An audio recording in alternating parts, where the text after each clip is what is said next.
चाहे पितु हो या माता हो, पत्नी हो या सुत भ्राता हो, चाहे पितु हो या माता हो, पत्नी हो या सुत भ्राता हो, जिनको अपना कहते उन पर अधिकार रहेगा, कितने दिन संसार रहेगा।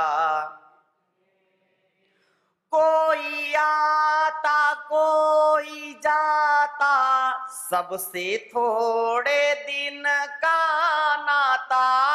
कोई आता कोई जाता, सबसे थोड़े दिन का नाता। जिनका भी आश्रय लेते हैं, वह अधिकार रहेगा, कितने दिन उपकार रहेगा, कितने दिन संसार रहेगा। तुम प्रेम करो अविनाशी से, मिल जाओ घट घट वासी से। तुम प्रेम नासी से मिटाओ, घट घट वासी से मिल जाओ, घट घट वासी से। ऐ पथिक यहाँ मैं मेरे का, ऐ पथिक यहाँ मैं मेरे का। व्यापार रहेगा, कितने दिन संसार रहेगा, कितने दिन यह विस्तार रहेगा, कितने दिन। मानव सोचो जग के सुख का विस्तार रहेगा, कितने दिन यह प्यार रहेगा, कितने दिन।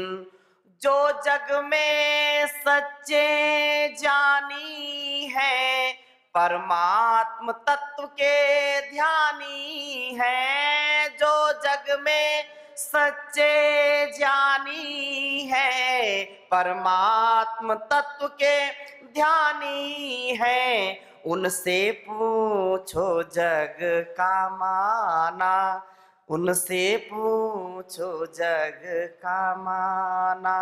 संसार रहेगा, कितने दिन यह प्यार रहेगा, कितने दिन विस्तार रहेगा, कितने दिन।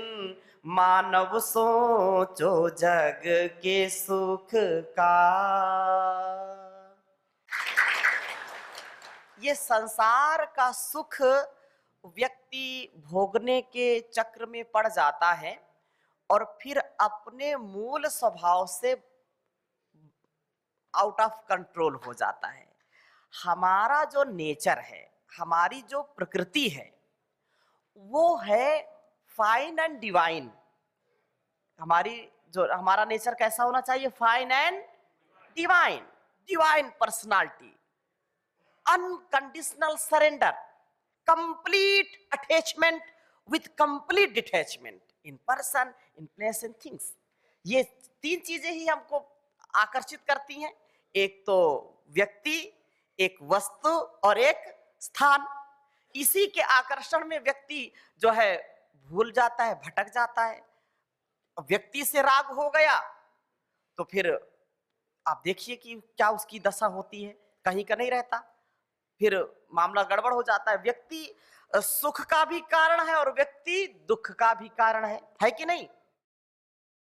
तो ये व्यक्ति से जो कैसा अटैचमेंट हो, complete attachment with complete detachment. Detach रहने, अंदर से डिटैच, बाहर से अटैच। गुरुदेव कहते हैं निवृत्ति मूलक प्रवृत्ति। प्रवृत्ति कैसी हो? निवृत्ति मूलक हो। किसी चीज में हमको फंसना नहीं है, बहकना नहीं है, अटकना नहीं है, भटकना नहीं है। हम तो दूसरों को भी जो भूले भटके हैं उनको भी राह दिखाने वाले हों, उनको भी सही मंजिल की ओर ले जाने वाले हों, उनको भी उनके लक्ष्य तक पहुंचाने वाले हों, ये कार्य योग से ही संभव होगा। ये कार्य अपनी सनातन परंपरा से, क्योंकि हमने भारतवर्ष में जन्म लिया और भारतवर्ष ऋषियों का देश है। भारतवर्ष क्या है? ऋषियों का देश है। भारतवर्ष ऋषि प्रधान और कृषि प्रधान देश है। हाँ, जितने भी हमारे संत महात्मा हुए हैं, देवी देवता हुए हैं, वो सब भारतवर्ष में हुए। इसमें उत्तर दक्षिण पूर्व पश्चिम का कोई भेद नहीं। कुछ अभी उडुपी गए थे, वहां पूरे भारतवर्ष के बड़े बड़े विद्वान आए, बड़े वेदों के विद्वान, संस्कृत के विद्वान, साहित्य के विद्वान, और फिर वहां परम पूज्य गुरुदेव जी महाराज का भी, आचार्य जी महाराज का, और पूरा पतंजलि का जो विद्वत मंडली वो भी थी, हमारे आदरणीय भंवरलाल जी।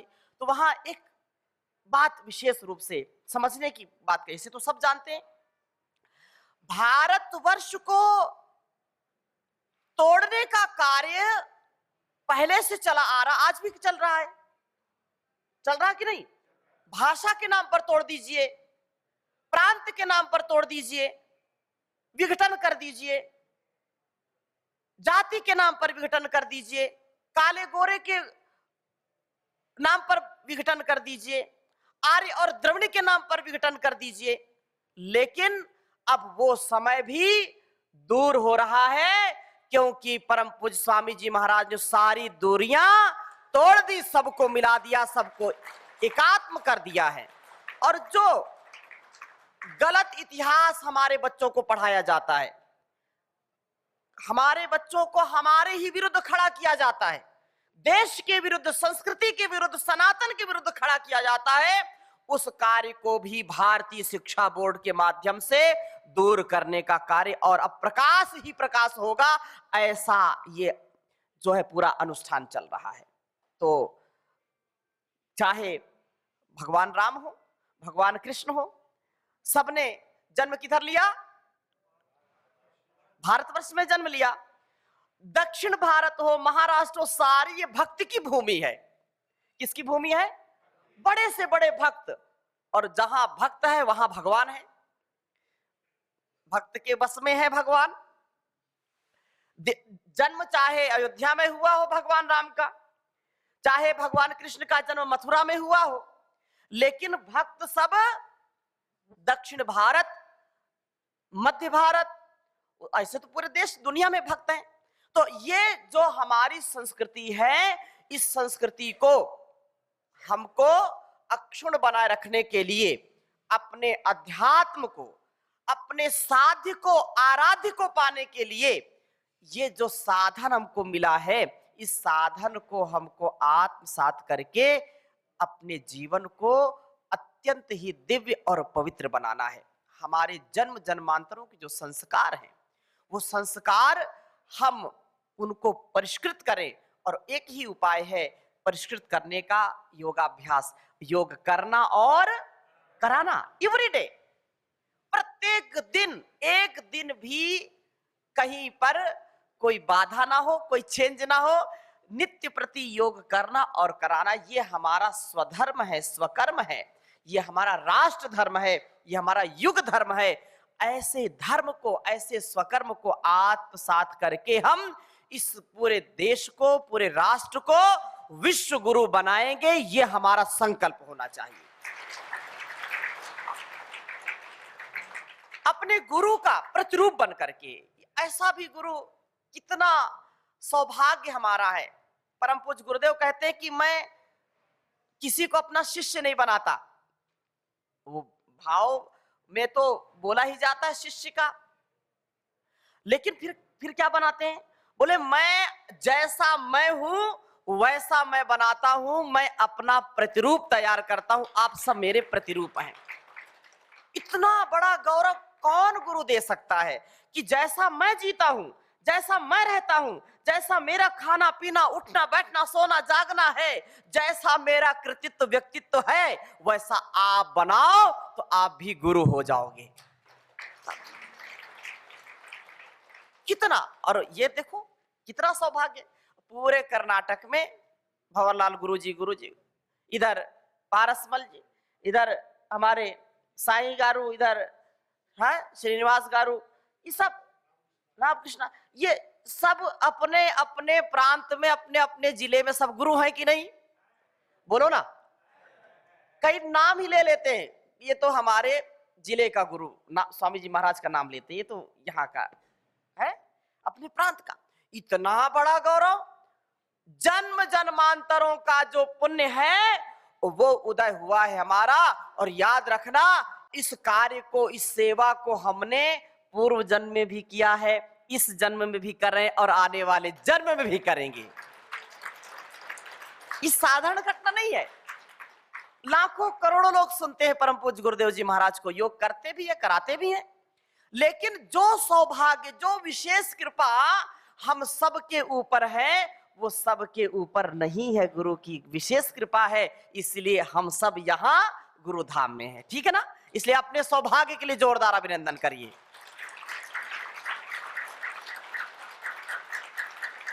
और यह जो मुख्य योग शिक्षक प्रशिक्षण शिविर है, ये केवल प्रशिक्षण नहीं है, ये पूरा रूपांतरण का एक अनुष्ठान है।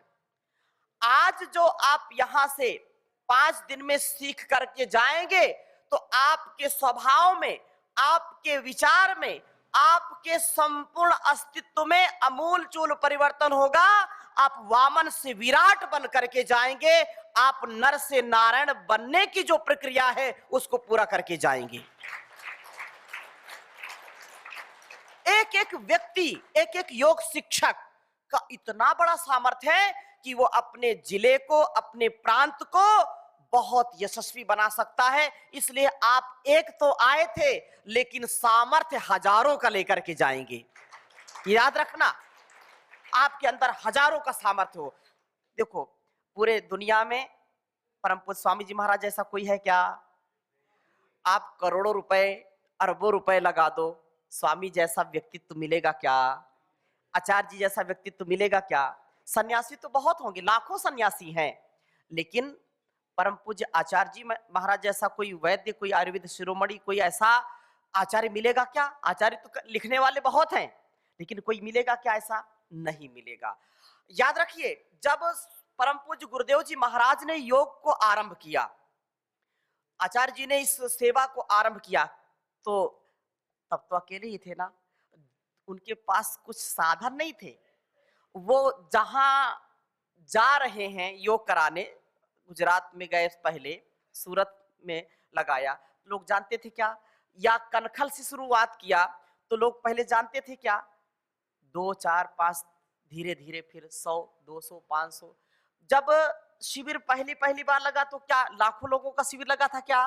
कितने लोग थे? ज्यादा से ज्यादा सैकड़ों लोग थे, फिर सैकड़ों से हजारों हो गए, हजारों से फिर लाखों हो गए।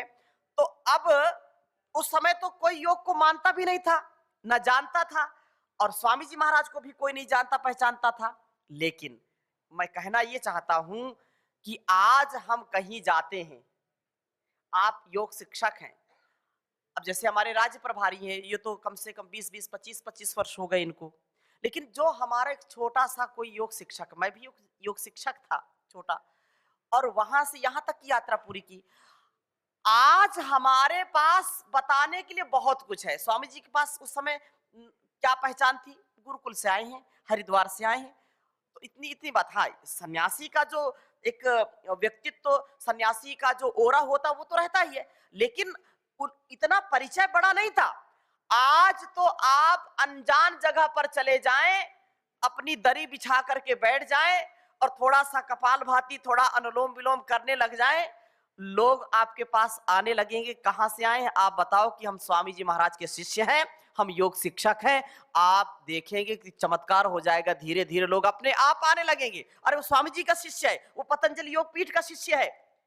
वो तो अपने पास बताने के लिए, अपनी पहचान बताने के लिए हमारे पास बहुत कुछ है, और हवाई बात नहीं है।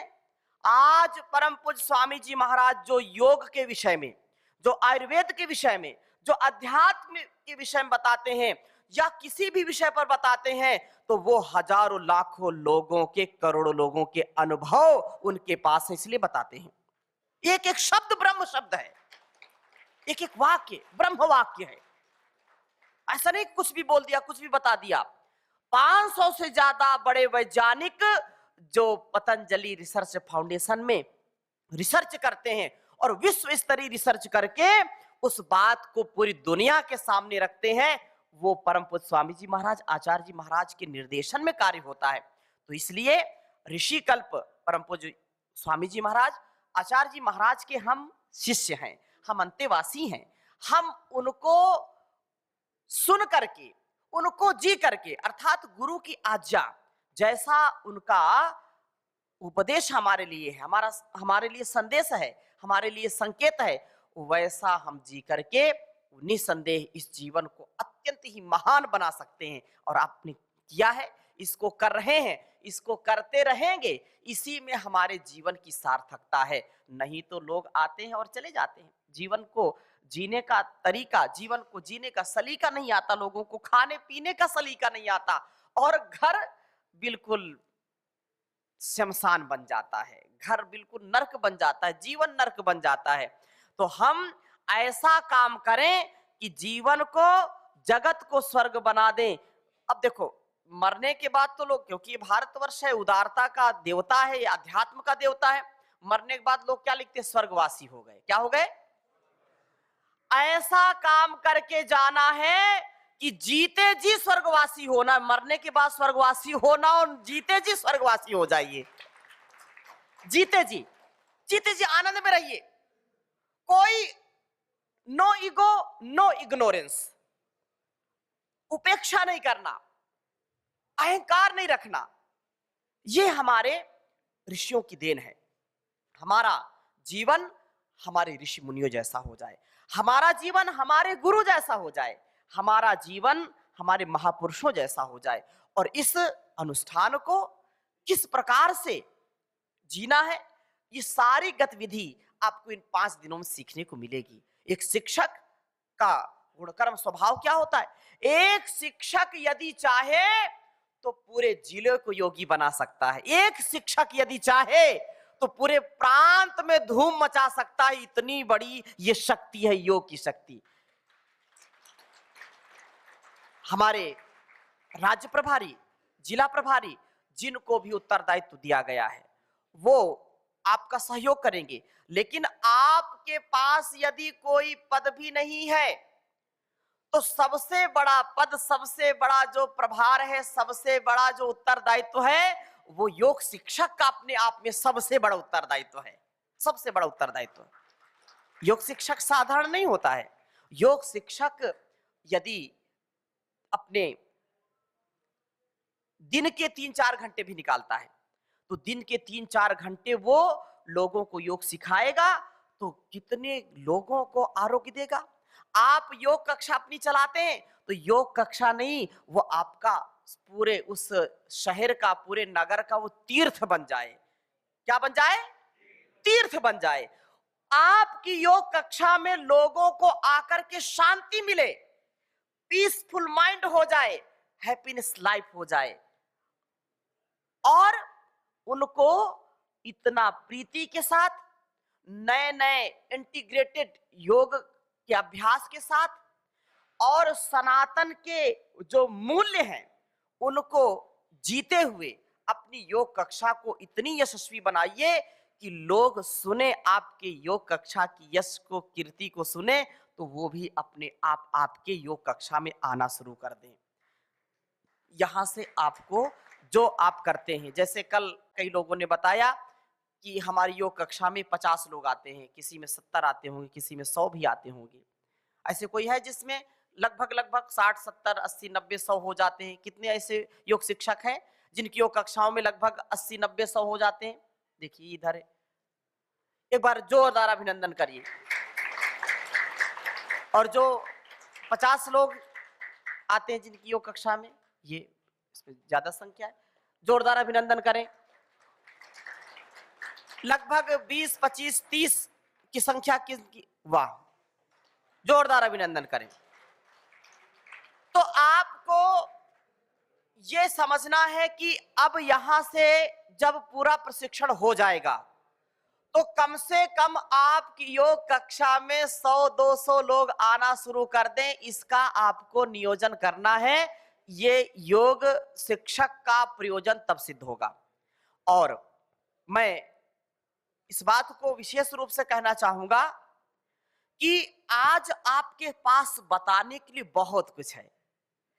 लोगों के पास बताने के लिए कुछ है ही नहीं। देखो, योग के नाम पर भी क्या क्या रोग हो गए लोगों को, वो पता नहीं कौन कौन सा योग कराने लगे नए नए नाम दे करके। आप सब जानते हैं, है कि नहीं? नाम लेने की जरूरत नहीं है, लेकिन वो नई नई दुकानें खुल गई हैं। खुल गई कि नहीं? वो लॉन्च होते हैं, हर हर महीने कोई ना कोई लॉन्च हो जाता है। ये योगा है, ये योगा है, पता नहीं क्या होगा, पैसे के लालच। लेकिन अगर जो साइंटिफिक वे में है, जो वैज्ञानिक तथ्य सत्य के साथ है और पूरे एविडेंस के साथ है, अगर उस अभ्यास को हम करते हैं और उसके साथ साथ अपने योगाभ्यास के साथ साथ आयुर्वेद का प्रयोग करते हैं, कोई कोई भी ऐसा आप बता दीजिए, कोई भी आपको नहीं मिलेगा जो इंटीग्रेटेड योग को प्रमोट करता हो, क्योंकि उनको पता ही नहीं है। आप सबके पास दिया हुआ गुरु का ज्ञान सबसे बड़ा है। आप अपनी योग कक्षाओं में हवन भी कर रहे हैं। अच्छा, कई लोगों को हवन से बड़ी दिक्कत होती है कि ये हवन क्यों कर रहे हैं, लेकिन वो नहीं जानते होमोथेरेपी, yagya therapy, this is nano technology, this is nano science. होमोथेरेपी आवर ट्रेडिशनल यज्ञ थेरेपी। आज पूरी दुनिया में जापान हो, अमेरिका हो, चीन हो, वो हमारी थेरेपी को अपना रहा है। वहां सब यज्ञ पर रिसर्च कर रहे हैं, होम पर रिसर्च कर रहे हैं, और हम उसको भूल रहे हैं। याद रखना, ये हमारा गौरव है। तो आप हवन अपने योग कक्षा में 10-20 लोग आते हैं तो एक व्यक्ति को एक दिन की जिम्मेदारी दीजिए, एक सप्ताह की जिम्मेदारी दीजिए कि आपको ये हवन की जो है जिम्मेदारी रखनी है। और जब बड़े बड़े शिविर लगाएं, जैसे हम जाते हैं अब तो यज्ञ 2-4 लगाते हैं, कहीं 1000 है तो कहीं 2000। उस बार कर्नाटक गए तो वहां पर लगभग 4-5 हजार लोगों का शिविर हुआ। तो वहां भी यज्ञ को, क्योंकि ये हमारा गौरव है। यज्ञ को संस्कृत में क्या कहते हैं? होम कहते हैं, हवन कहते हैं, यज्ञ कहते हैं, उसको देव यज्ञ कहते हैं, ठीक है? और अंग्रेजी में होम कहते हैं। कहते हैं क्या? होमोथेरेपी बोलते हैं कि नहीं? अब होम को होम क्यों कहते हैं? जहां हम रहते हैं घर में उसको क्या कहते हैं? साई गारू, हाउस में रहते हो कि होम में रहते हो? होम। याद रखना, जिस घर में, जिस होम में रोज होम नहीं होता वो होम नहीं है। हाँ? अंग्रेजों ने तो जान लिया कि जिस घर में होम होता है वही होम है। जिस घर में रोज होम होता है वही होम है, नहीं तो हाउस है। हाउस नहीं रखना उसको, उसको होम बनाना। Every day do homa, do yoga and achieve divine personality, divine life, divine thoughts. हाँ, वो उसी में होगा ना, मंत्र पाठ के साथ करेंगे ना होम, ओंकार। एक बहुत सुंदर बात कही आपने, स्मरण कराया है। आचार्य चाणक्य को सब जानते हैं, जानते कि नहीं? चाणक्य, एक बार वो नगर में टहल रहे थे। नगर में टहल रहे थे तो लोगों ने पूछा, अरे आचार्य आप यहाँ कैसे टहल रहे हैं? आप तो कभी फ्री टहलते नहीं, आप तो बहुत बिजी रहते हैं, राजकाज में बिजी रहते हैं, आप कैसे टहल रहे हैं? तो उन्होंने कहा कि मैं आज शमशान ढूंढ रहा हूं नगर में। शमशान? अरे आचार्य, शमशान तो नगर के बाहर होते हैं, आप नगर के अंदर शमशान ढूंढ रहे हैं? बोले हाँ हाँ, आज मैं नगर के अंदर शमशान ढूंढ रहा हूं। बोले आचार्य ठीक, आप ठीक ठाक है दिमाग? कहीं भी शमशान तो नगर के अंदर कोई बनाता ही नहीं है, आप शमशान ढूंढ रहे हैं नगर के अंदर? तो उन्होंने कहा कि सुनो, एक शमशान जो नगर के बाहर होता है उसमें मुर्दे जलाए जाते हैं, ठीक है? और एक शमशान जो हर घर में हो जाता है कभी कभी, उसमें जिंदे लोग जलाए जाते हैं। वो व्यक्ति चकरा गया, बोले आचार्य इसकी व्याख्या करो, समझ में आया नहीं। तो बहुत सुंदर बात कही। आज परम पूज्य गुरुदेव जी महाराज बता रहे थे यज्ञ की जो जो है उसका महात्म्य क्या है। तो बहुत सुंदर बात कही कि देखो, अगर अपने घर को स्वर्ग बनाना है तो ये काम जरूर करना है। और जिस घर में शमशान होता है उसको सुन लो। शमशान क्या है? बोले क्या है शमशान?